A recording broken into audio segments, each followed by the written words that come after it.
Welcome to our channel. Today we how to uninstall Google Optimize Snippet, complete guide step by step clearly. To uninstall the Google Optimize Snippet, begin by logging into your website's content management system. Navigate to the section where you manage your website's code. This may be under Themes, Templates, or directly in the HTML settings. Locate the Google Optimize Snippet in your code. This snippet usually starts with a script tag that mentions Google Optimize.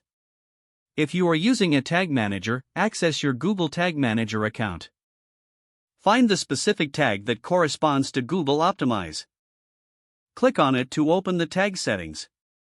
You may see triggers that activate the snippet. Make a note of these.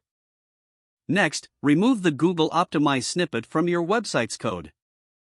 If using Tag Manager, simply delete the relevant tag. After making changes, save your updates. Publish or update your website to ensure the changes take effect.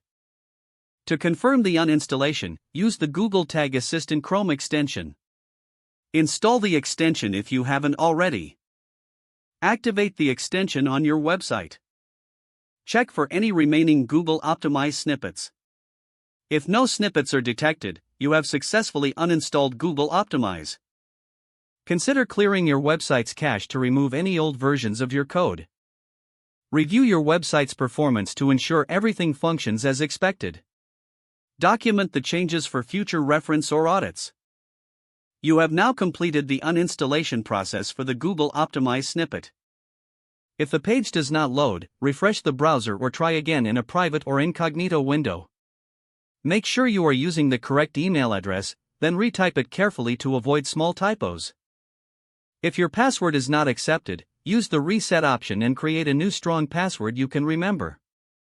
Check your spam folder for verification or security emails, then complete any requested confirmation steps. Enable two-factor authentication if available to improve account security and reduce unauthorized access risk. After signing in, review your profile details so your contact information and settings are accurate and current. Don't forget to like this video and subscribe to our channel for more step-by-step tech guides.